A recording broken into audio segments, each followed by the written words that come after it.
Freddy Dodge y Juan Ibarra acaban de construir algo que hasta ahora simplemente no existía en la minería de oro. No había ningún manual a seguir, ningún plano probado sobre una mesa de trabajo y ninguna garantía absoluta de que funcionaría una vez que la máquina cobrara vida.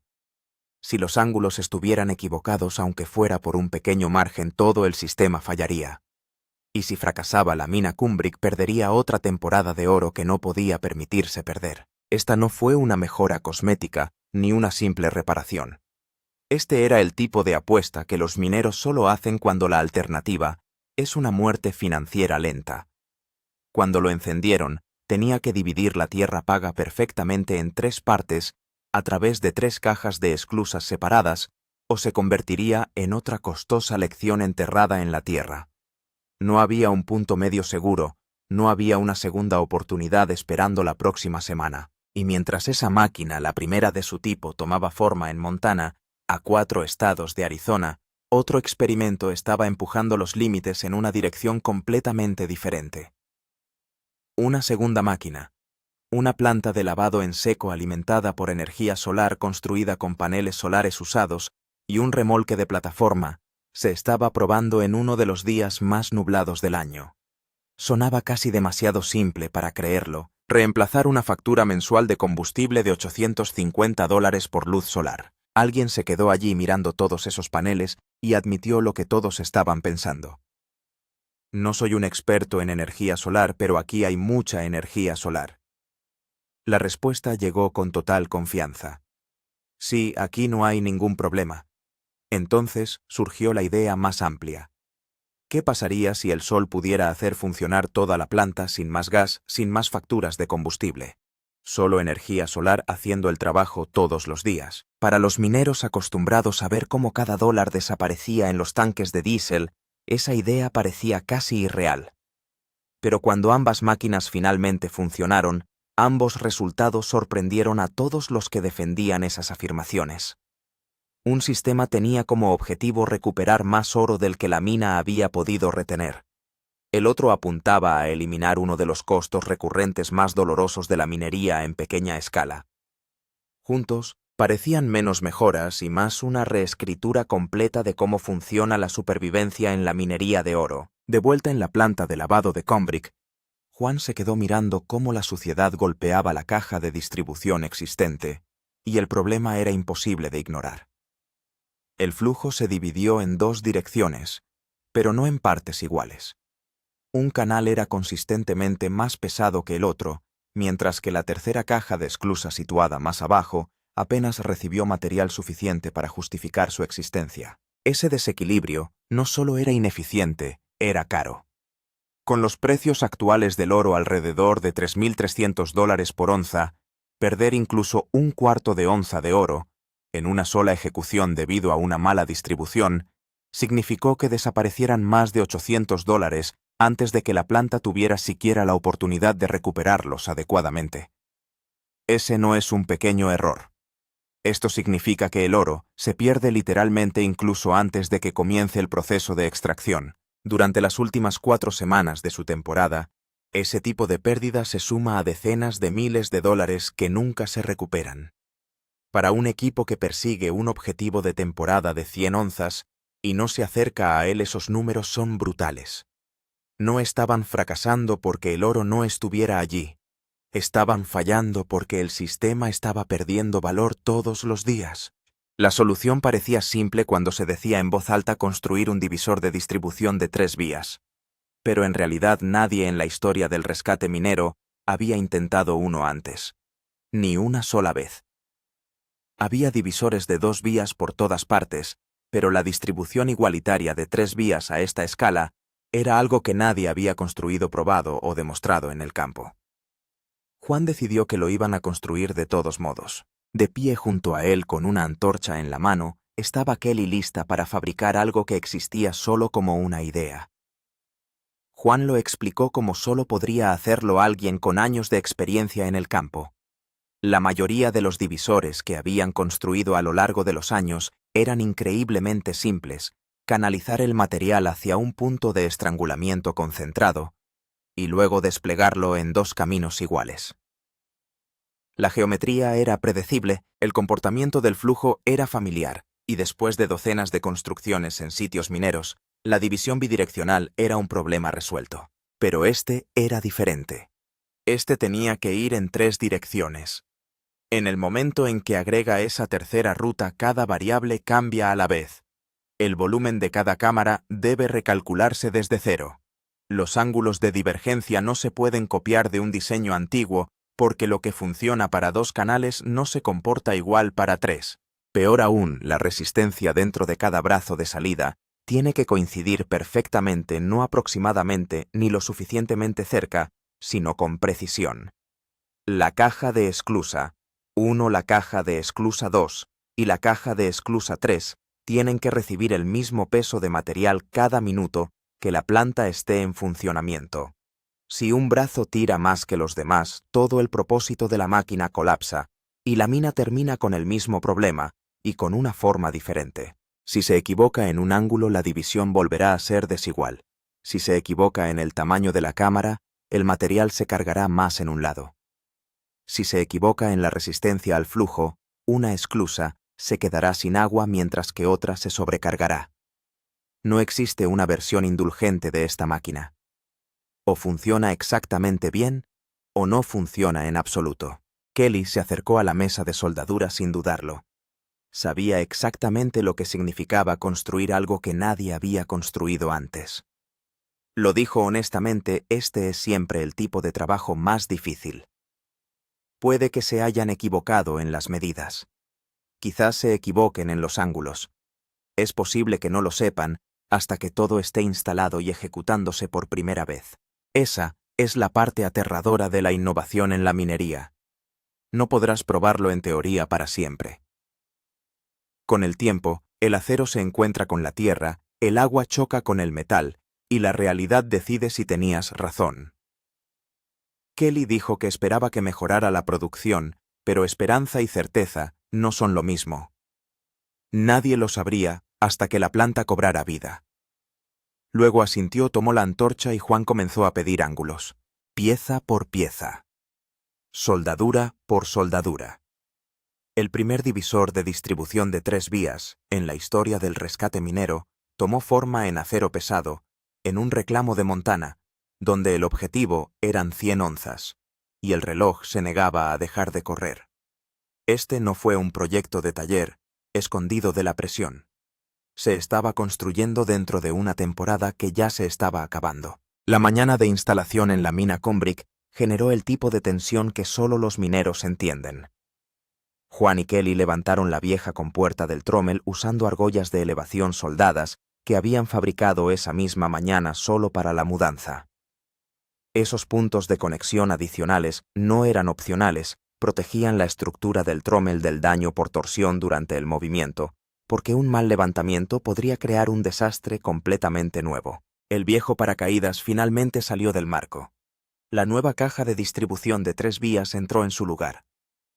Se sentó exactamente donde fue diseñado, y por un breve momento eso solo se sintió como una victoria. Juan selló las costuras con silicona mientras el equipo atornillaba todo. Kelly lo rodeó una vez en silencio, comprobando cada detalle con los ojos en lugar de con las palabras. Luego vino el asentimiento. Freddy lo revisó y lo consideró bueno. Ese fue el momento en que terminó la teoría.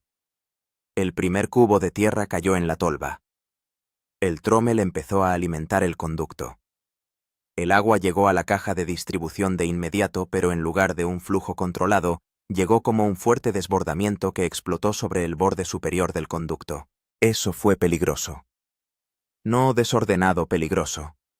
El material aurífero corría el riesgo de ser empujado fuera de la parte superior y caer al suelo antes de llegar a cualquiera de las 3 cajas de esclusas que se encontraban debajo. El oro perdido allí ni siquiera podría recuperarse.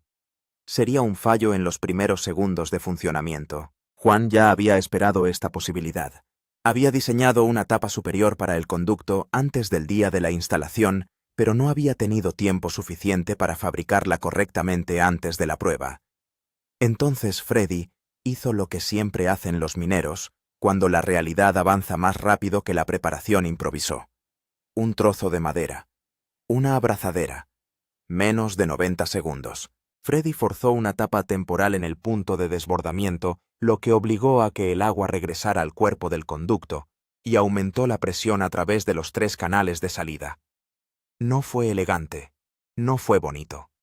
Pero en la minería, las soluciones desagradables que funcionan suelen ser mejores que los planes hermosos que fracasan. Y funcionó. Freddy ya estaba observando el conducto en B de abajo mientras apretaba la abrazadera. El material se estaba nivelando, el flujo se estaba ventilando uniformemente. Por primera vez, las 3 cajas de esclusas recibieron el mismo golpe de tierra paga al mismo tiempo. Eso cambió todo. Por primera vez en los 50 años de historia operativa de la planta, la barra rociadora estaba lavando el material a través del trommel visiblemente más limpio que en cualquier ejecución anterior. La mejora anterior de la presión del agua que Freddy había realizado finalmente estaba mostrando todo su valor. Ya no eran 3 componentes desconectados apuntando al mismo trommel. Era un sistema real. Freddy caminó a lo largo de toda la planta observando cada sección como un médico revisando los signos vitales. El conducto en B se estaba distribuyendo correctamente. Las 3 compuertas estaban activas. El material se movía con un propósito en lugar de un caos. La planta finalmente funcionó como una máquina conectada, en lugar de 3 conjeturas separadas obligadas a trabajar juntas. 4 horas más tarde, la limpieza dio la primera respuesta real. El total ascendió a 11,14 onzas de oro con un valor aproximado de $3.762 a los precios actuales. Eso fue el doble de las 0,6 onzas de la primera prueba, y para cualquier tripulación con dificultades duplicar la recuperación es una gran victoria. Pero la celebración duró poco. Para alcanzar su objetivo de temporada de 100 onzas con solo 4 semanas restantes, el equipo de Kubrick necesitaba promediar al menos 2 onzas por carrera de manera constante. 1.14 demostró que el concepto de distribución era real. Aún no demostró supervivencia. Freddy y Juan no perdieron el tiempo fingiendo lo contrario. Pasaron la siguiente hora de pie en la planta estudiando cada movimiento, identificando exactamente qué era lo que aún mantenía ese número de 2 onzas fuera de su alcance. Freddy miró a Juan y dijo lo que ambos ya sabían: juntemos nuestras cabezas y resolvamos esto, porque el divisor resolvió un problema. La máquina todavía tenía otros. Y encontraron 3 fallas mecánicas distintas que le habían costado oro a la tripulación todos los días. Uno de los peores fue el de la retroexcavadora que cargaba tierra en la tolva. En cada ciclo las piedras caían de las barras Grizzly y golpeaban la máquina directamente.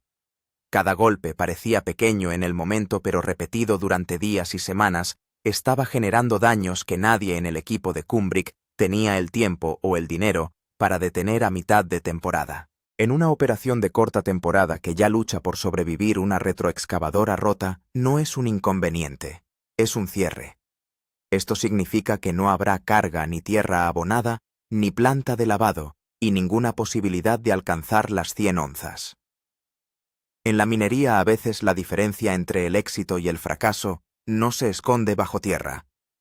A veces queda colgado de una soldadura encima de la tolva. Se trata de una reparación potencial de $10.000 y un cierre completo exactamente en el momento equivocado. Juan diseña un conducto de desechos de acero con una placa en ángulo montada frente a la tolva para interceptar el material que cae antes de que llegue a la máquina y redirigirlo hacia un lado.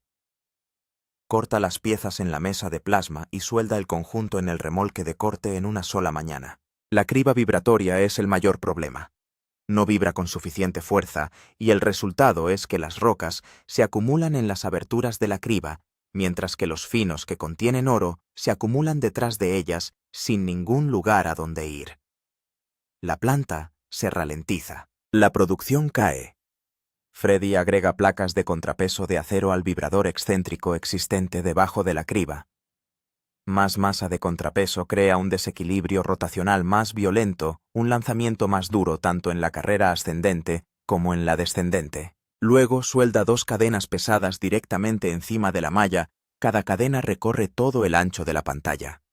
Bueno, soldé 2 cadenas en la pantalla de modo que cuando vibre harán un baile y mantendrán el material, moviéndose hacia abajo o a través, y sacarán esas rocas de allí. Cuando la excéntrica alcanza la velocidad de funcionamiento, las cadenas comienzan a latir un duro metal metálico que suena en cada revolución, acero contra acero en un ritmo que golpea los grupos de rocas antes de que puedan bloquear la pantalla. El sonido de su funcionamiento es el sonido de un problema que se resuelve solo. Danny es libre de cavar.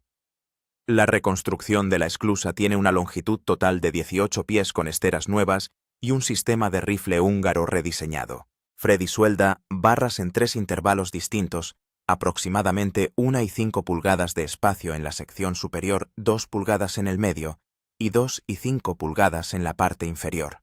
Cada sección crea un vórtice diferente detrás de sus rejas. El oro fino que pasa sobre una trampa a una velocidad de agua incorrecta encuentra el agua más lenta detrás de la siguiente trampa en un ángulo diferente. El sistema está diseñado para la variación. Ninguna configuración de rifle captura todas las partículas. Entonces Freddy integra 3 configuraciones en la misma ejecución. El objetivo es replicar la geometría irregular del lecho de roca fracturada que atrapa el oro de forma natural en el suelo diseñada en acero instalado en una tarde. Si Freddy no puede encontrar un mejor terreno para que corra el equipo de Kubrick, ninguna de las correcciones mecánicas importará. La llamada del relámpago. Freddy está a mitad de soldadura y agrega una segunda placa de contrapeso a la carcasa excéntrica cuando el viento cambia de dirección. Hay ozono nítido en el aire, ese olor eléctrico metálico que llega mucho antes que el sonido. Juan mira hacia el oeste. La base de las nubes es baja y está cayendo rápidamente.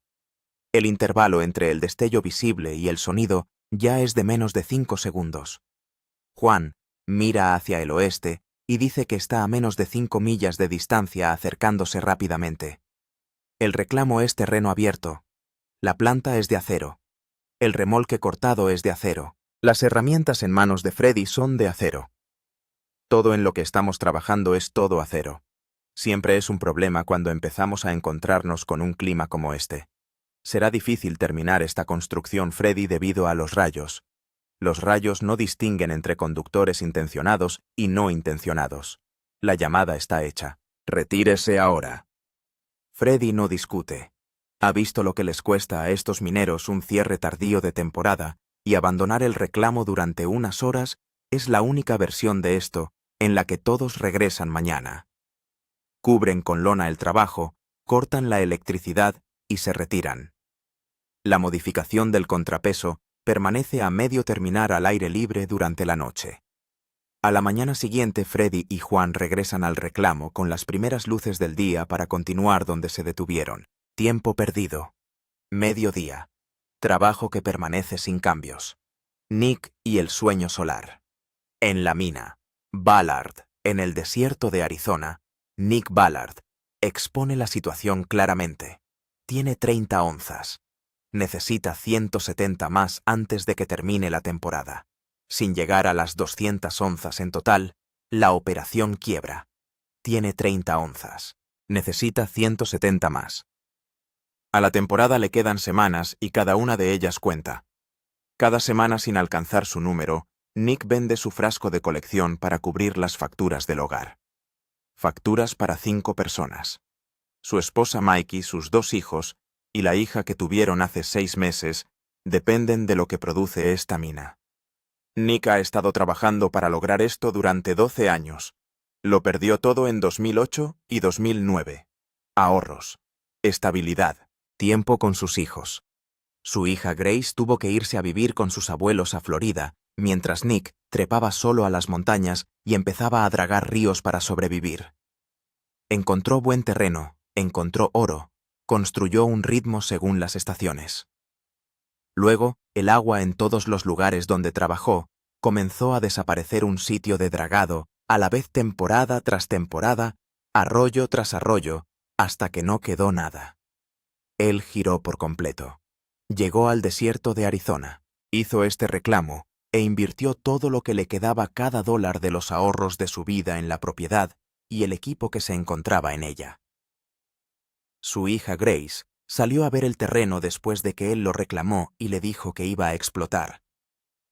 Nick todavía está trabajando para darle la razón. La planta muestra dónde se gastó el presupuesto y cómo es realmente construir a partir de la nada. El trommel es un barril de cemento reutilizado.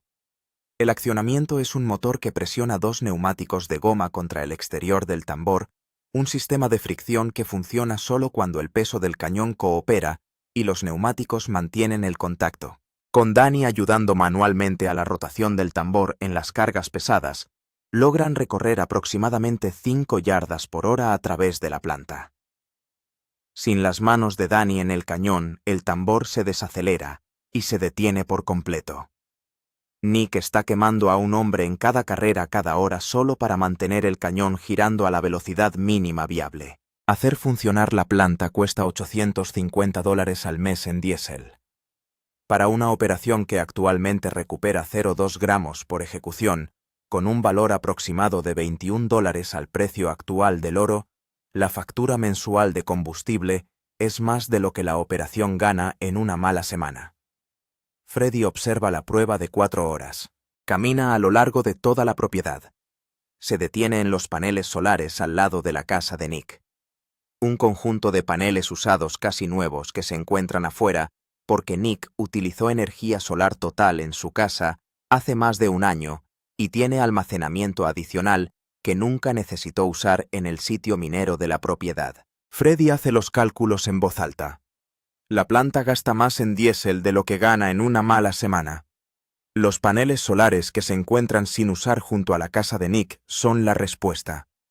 Móntelos en un remolque, conéctelos a baterías y haga funcionar toda la planta de lavado en seco, lejos del sol. No más costos de combustible, no más generador. Cada onza de oro se convierte casi en pura ganancia. Nick acepta en el acto, y los paneles entran en el camión el mismo día. El remolque solar. Juan diseña el nuevo sistema de transmisión en la mesa de corte mientras Freddy carga los paneles en la parte trasera del camión. Una rueda dentada de 36 pulgadas cortada con plasma de acero de 3 calibres por una viga de 25.000 grados se monta directamente en el exterior del trommel de cemento de Nick. Una pesada cadena de rodillos va desde la rueda dentada hasta una caja de cambios y un motor sobre una placa base de acero fabricada atornillada debajo del marco. El trommel gira continuamente a una velocidad controlada sin asistencia humana, sin deslizamiento de los neumáticos por fricción, sin las manos de Danny en el cañón. La capacidad va desde 5 yardas por hora con asistencia manual para cerrar hasta 20 yardas por hora funcionando sola. Aproximadamente 4 veces el rendimiento logrado con 2 personas menos. Freddy monta la placa perforadora en paralelo. Una rejilla de acero personalizada, de 1/4 de pulgada, una rejilla completa perforada específicamente para pasar los finos que contienen oro directamente a las cajas de esclusas secas que se encuentran debajo y desviar el material de gran tamaño hacia un lado antes de que obstruya el sistema. Freddy lo diseña largamente deliberadamente. Nick puede atornillar una segunda compuerta seca debajo del otro extremo en cualquier momento en el futuro, sin reconstruir ni reemplazar nada que ya esté en su lugar. La planta puede expandirse sin tener que empezar de nuevo. El bastidor del remolque solar va sobre una vieja plataforma. Freddy suelda soportes de montaje de acero a lo largo de la cama mientras lucha contra el viento del desierto de Arizona, de esos que mueven los ángulos de hierro hacia los lados y convierten cada colocación de paneles en una pelea de 2 personas. El viento es una pesadilla, pero es lo que es, y lucharemos contra él. El viento sopla con tanta fuerza que mueve mi acero hacia un lado. En este momento una preocupación importante es si está soplando hierro y acero en ángulo como está, intentando colocar estos paneles solares en su lugar. Freddy, Juan, Nick y Danny sostienen paneles contra el viento y los conectan uno a la vez en 4 baterías de 125 libras.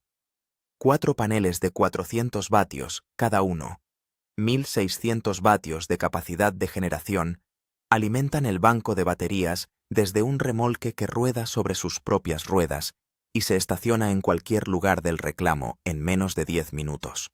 Todo el conjunto rueda hasta la planta y se bloquea junto al trommel. Nick sube al control y enciende el sistema. En un día nublado, El primer día nublado que cualquiera en el reclamo pueda recordar, el Trommel no duda. Funciona a toda velocidad con energía solar almacenada.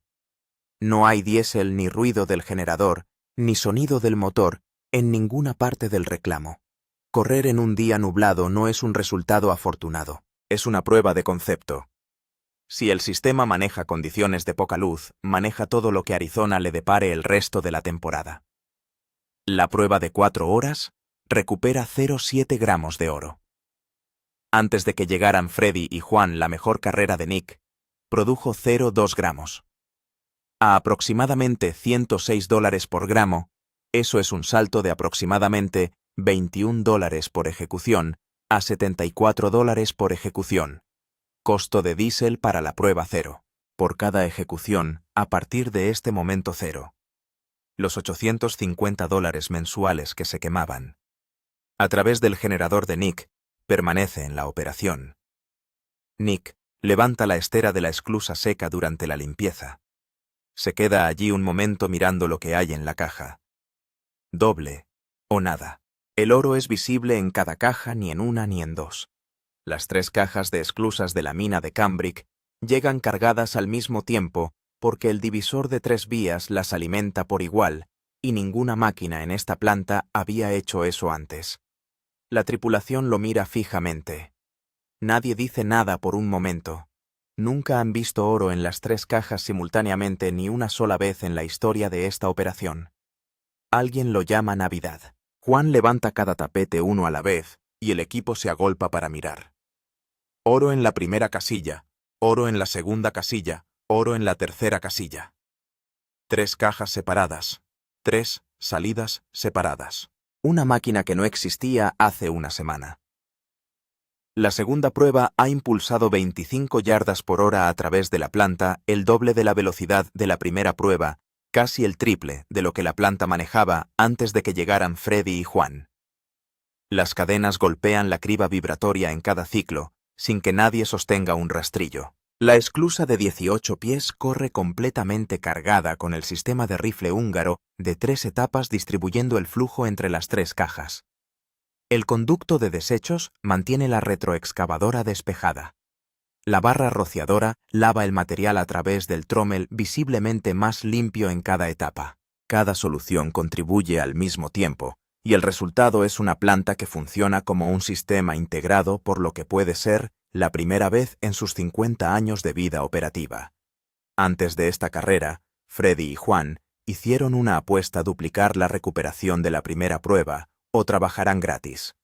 Solo materiales, 0 costos de mano de obra sin importar cuántas horas dediquen a la semana. En la primera prueba se recuperaron 0,6 onzas por valor de $1,980. Un poco de oro bonito, 0,60.